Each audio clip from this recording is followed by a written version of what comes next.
The unexpected connection. Marcus Chen adjusted his formal diplomatic uniform for the third time as he walked through the corridors of Harmony Station. The neutral space platform orbited between three different star systems, serving as the perfect meeting ground for the Galactic Trade Consortium's most important negotiations. Today would determine whether humanity joined the galaxy's most powerful economic alliance or remained isolated on the outer rim of known space. The station buzzed with activity. Beings from dozens of different worlds moved through the halls, their various forms of communication creating a symphony of clicks, chirps, and melodic tones. Marcus had spent 5 years preparing for this moment, learning 17 different alien languages and studying the cultural practices of every major species in the consortium. He thought he was ready for anything. He was wrong. The main assembly. The hull was a marvel of engineering, designed to accommodate the atmospheric and gravitational needs of over 40 different species. Marcus found his assigned section, a comfortable area with Earth-normal conditions, and reviewed his notes one final time. As humanity's first official representative to the consortium, he carried the hopes and dreams of 8 billion people on his shoulders. The opening ceremony began with traditional greetings from each member species. Marcus watched as various ambassadors presented their world's offerings to the consortium. The crystalline beings of Zarian sang in harmonics that made the air itself shimmer. The aquatic delegates from the depths projected holographic images of their underwater cities. Each presentation was more impressive than the last. When his turn came, Marcus stood and walked to the speaker's platform. The hall fell silent as hundreds of alien eyes, sensors, and other sensory organs focused on him. He had rehearsed this speech countless times, but standing here now, representing all of humanity, made his heart race with nervous energy. Honored members of the Galactic Trade Consortium, Marcus began, his voice carrying clearly through the hall's translation systems. I am Marcus Chen, speaking on behalf of the people of Earth. We come before you not as conquerors or supplicants, but as potential partners eager to contribute our unique perspectives and capabilities to this great alliance. As he spoke about humanity's achievements in art, science, and exploration, Marcus noticed movement in his peripheral vision. In the section reserved for the Fennec Coalition, a figure had shifted forward slightly. He had read about the Fennec. People, a species that resembled the foxes of Earth, but with intelligence that rivaled any being in the galaxy. They were known for their diplomatic skills and their unusual ability to sense the emotional states of other species.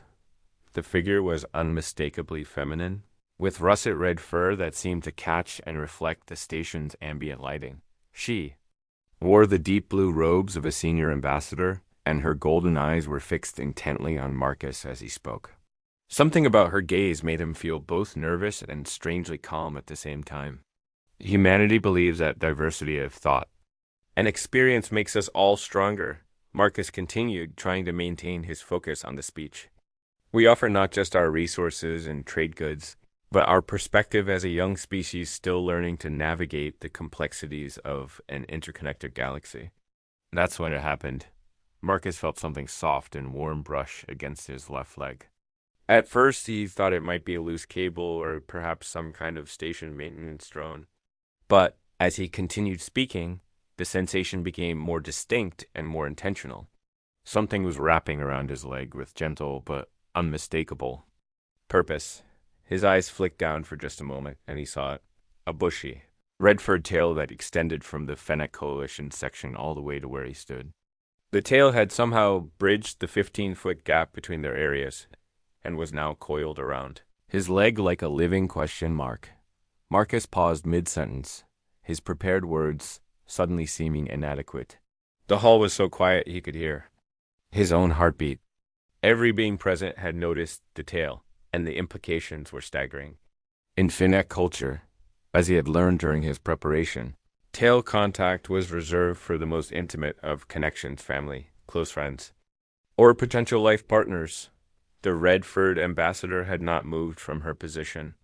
She sat perfectly still, her golden eyes now meeting his directly across the chamber.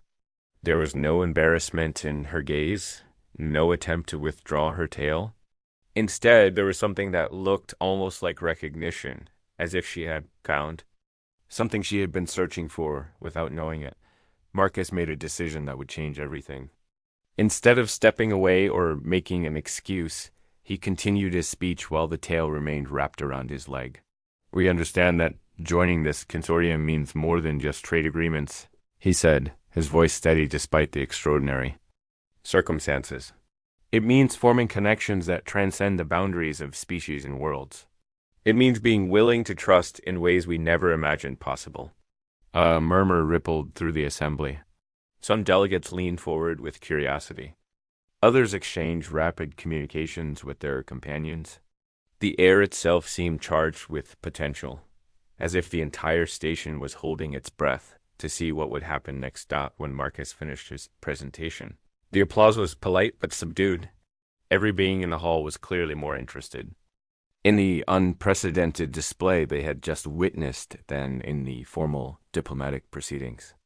As Marcus stepped down from the platform, the tail slowly unwound from his leg, but not before giving what felt like a gentle, reassuring squeeze. The red-furred ambassador stood gracefully and approached the center of the hall.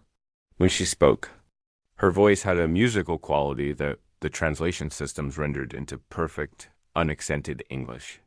I am Liana Silverpaw, speaking for the Fennec Coalition, she announced.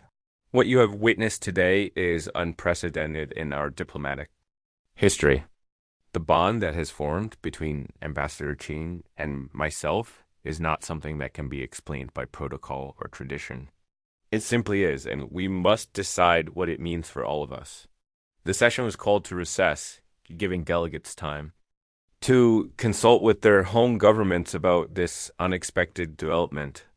Marcus found himself surrounded by curious aliens asking questions he couldn't answer. How had the tail managed to extend so far? Was this some kind of human technology? Had it been planned? Through it all, Marcus could feel Liana's presence. Somewhere nearby, as if their brief connection had created a sort of awareness between them. When the crowd finally dispersed, he found her waiting for him in a quiet observation lounge overlooking the station's central hub. Ambassador Silverpaw, Marcus said formally, though something inside him wanted to use her first name. I think we need to talk about what just happened. Liana turned from the window, her tail swishing gently behind her. In the softer lighting of the lounge, Marcus could see the intricate patterns in her fur and the intelligence in her golden eyes. She was beautiful in a way that transcended species barriers, but more than that, she radiated a kind of calm confidence that put him at ease. Please, call me Liana, she said, settling onto a chair designed to accommodate her digitigrade legs. And tail, and yes, we do need to talk. What happened out there? I've never experienced anything like it. Marcus took a seat across from her, noting how her ears swiveled slightly to track his movements. In human culture, we might call it an impulse or instinct. But the way your tail extended across the room, that seemed to defy physics. Our tails are more than just appendages, Liana explained, her voice taking on a thoughtful tone. They're connected to our emotional and psychic centers.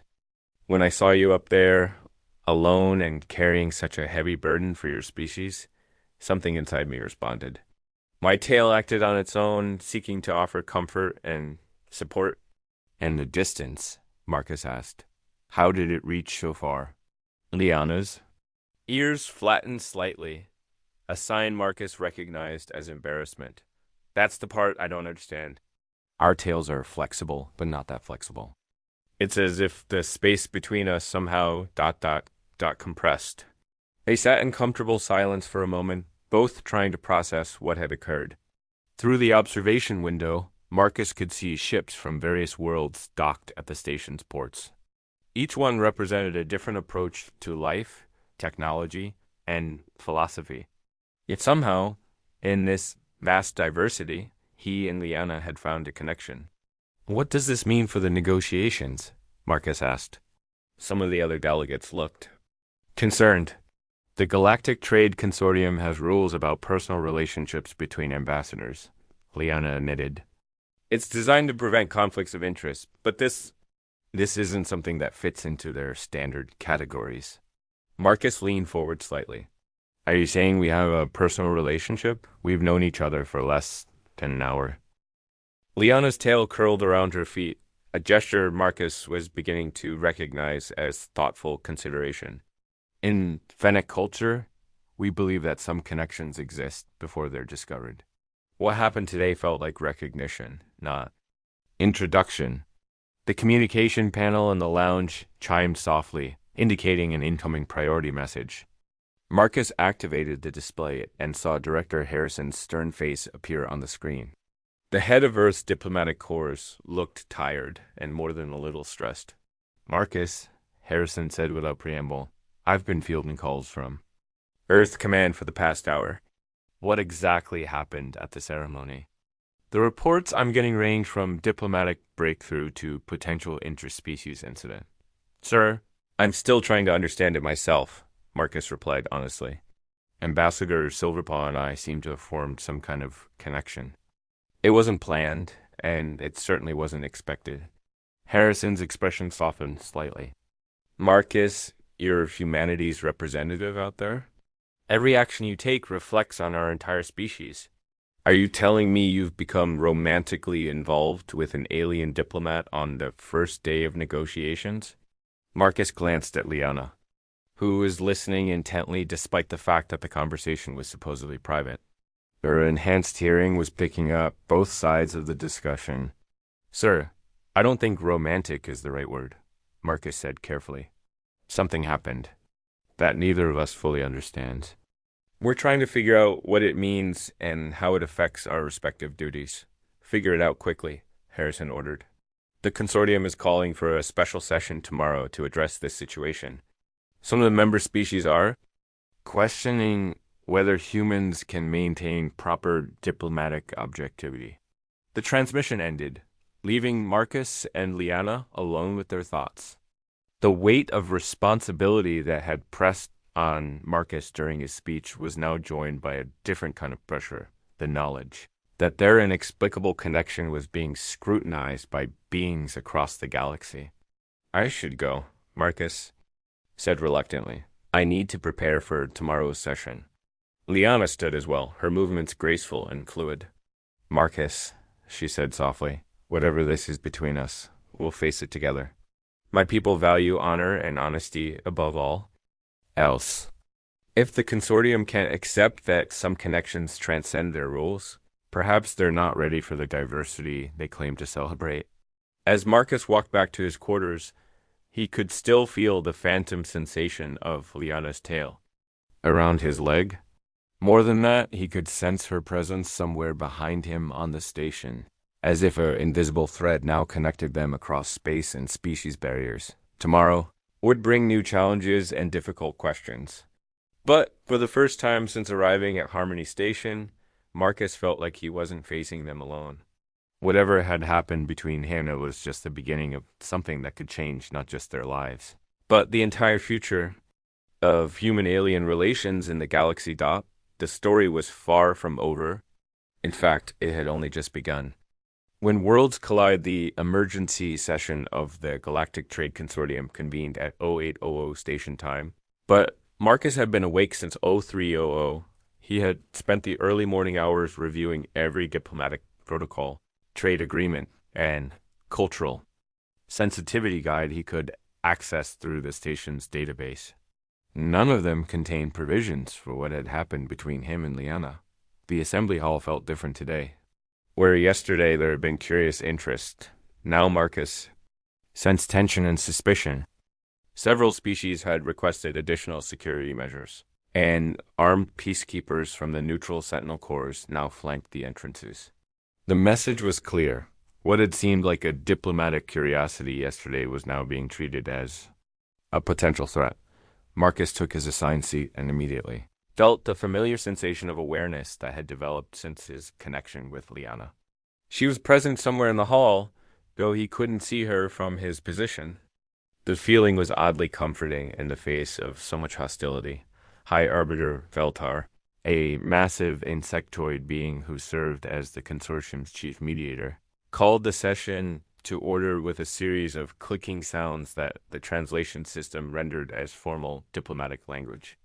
Distinguished delegates, Veltar announced, we convene this special session to address the unprecedented events of yesterday's ceremony. The reported psychic bonding between Ambassador Chen of Earth and Ambassador Silverpaw of the Fennec Coalition raises serious questions about the objectivity and independence required for consortium membership.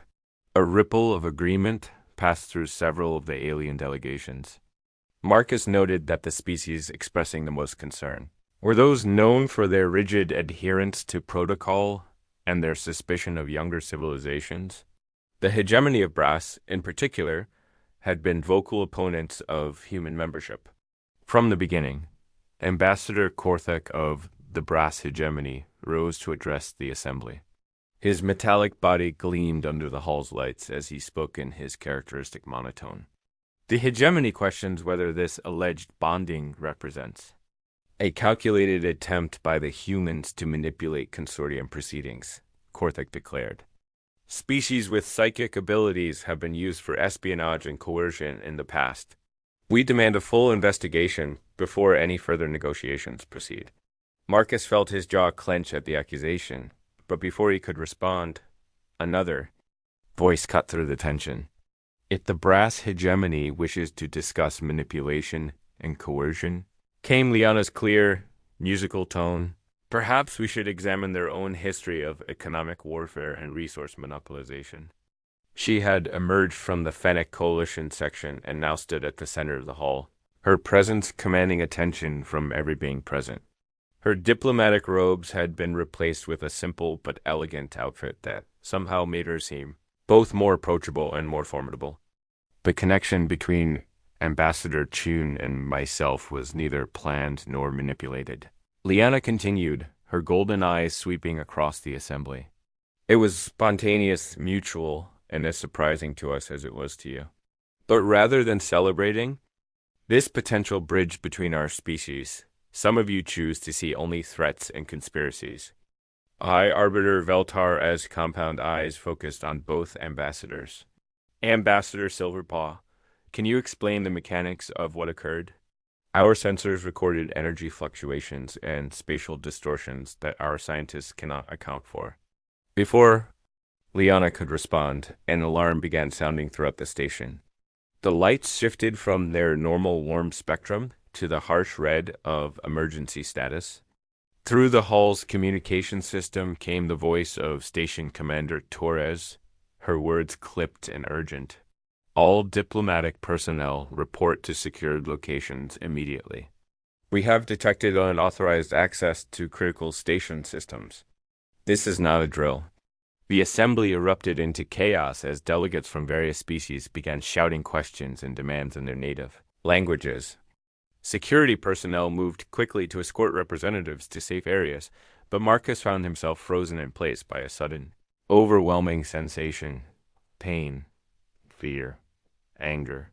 The emotions crashed over him like a physical wave, and for a moment he couldn't tell if they were his own feelings or something else entirely.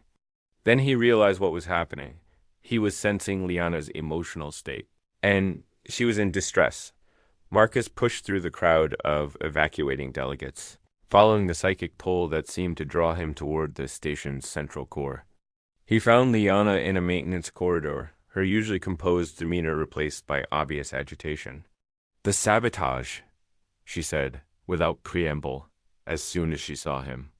"It's connected to what happened between us. Someone is using the disruption as cover to access classified diplomatic files." "How do you know that?" Marcus asked, though part of him already understood. The connection between them was growing stronger, and with it came an enhanced awareness of the station's activities. "I can sense the data streams," Liana explained, her tail lashing with frustrated energy. "The same psychic resonance that allowed us to connect is somehow linking us to the station's computer networks. The saboteurs are using a quantum encryption key that matches the frequency of our bond." Marcus felt his human analytical mind kick into overdrive. "They're not just using our connection as cover, they're using it as a weapon. If they can make it look like we're responsible for the security breach, both our species will be excluded from the consortium, Liana finished. And any alliance between humans and Fennec will be seen as a threat to galactic stability. The corridor shook as another system failure cascaded through the station. Emergency lighting flickered, and the artificial gravity fluctuated for several terrifying seconds. Through their shared awareness, Marcus and Liana could sense the saboteurs working their way deeper into the station's core systems. "We have to stop them," Marcus said, though he had no idea how two diplomats could accomplish what the station's security forces apparently could not. Liana's ears perked up, and her golden eyes took on a determined gleam. "Actually, we might be the only ones who can. Our connection gives us access to the same quantum frequencies they're using.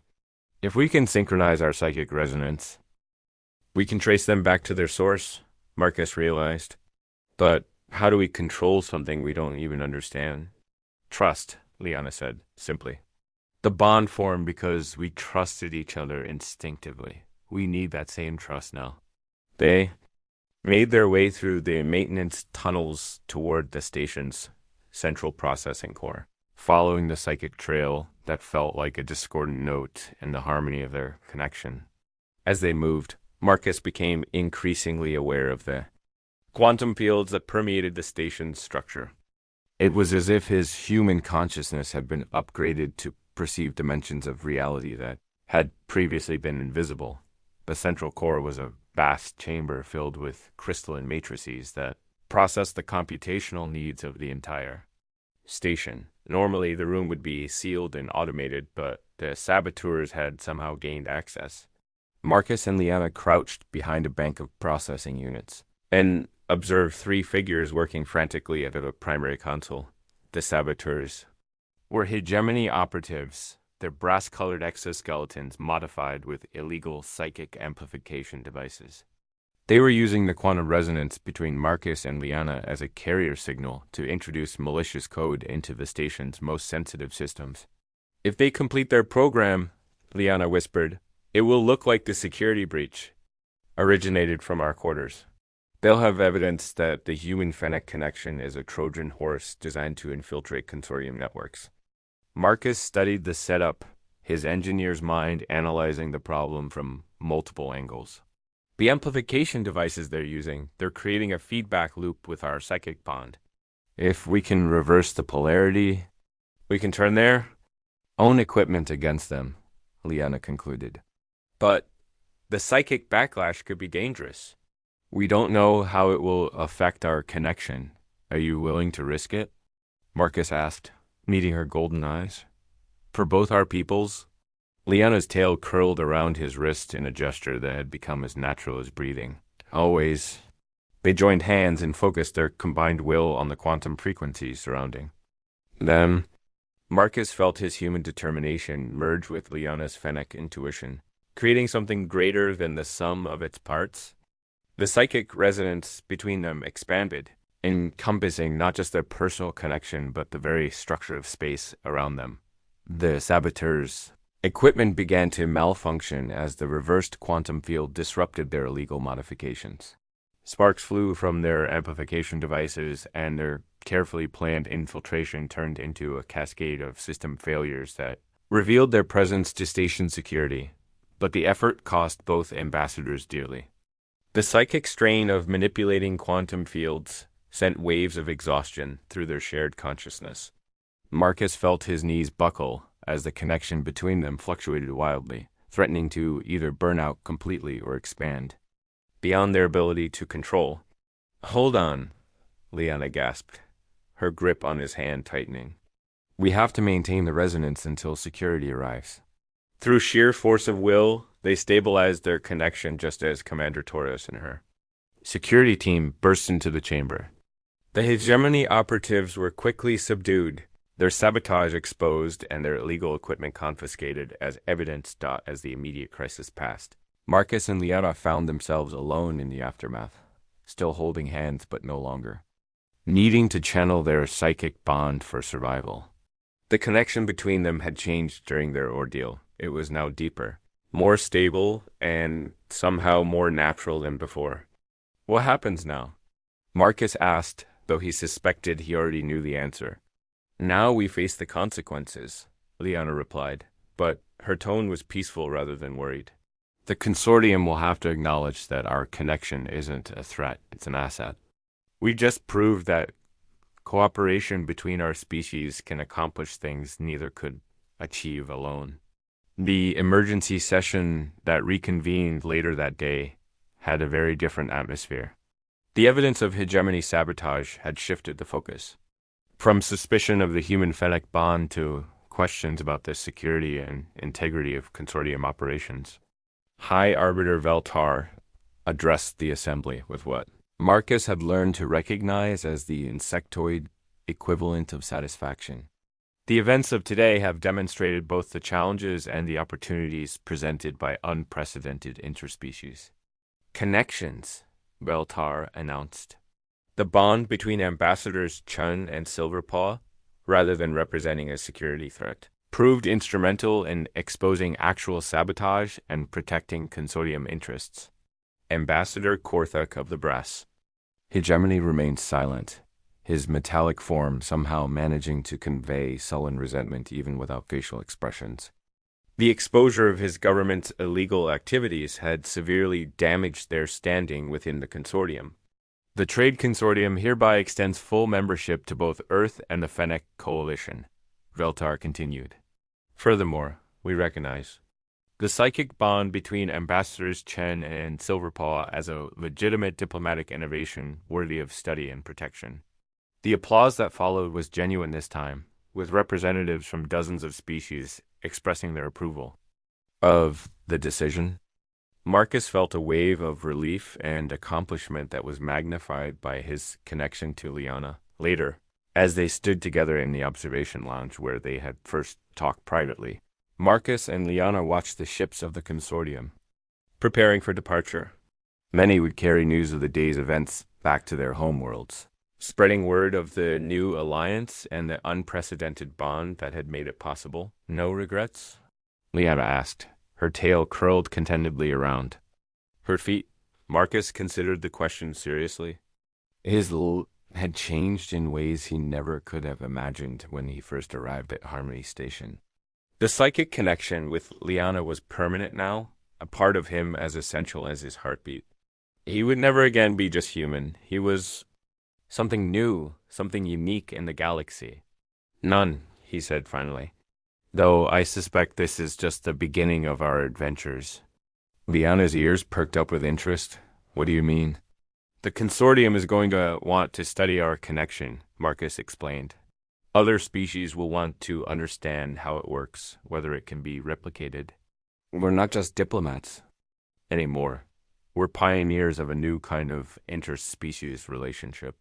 And pioneers always face unknown territories, Liana mused. Are you ready for that? Marcus took her hand, feeling the familiar warmth of their psychic bond strengthen their physical connection. Through their shared awareness, he could sense her excitement about the future and her absolute confidence in their ability to face whatever challenges lay ahead. With you? He said, echoing the words she had spoken during their first crisis. Always.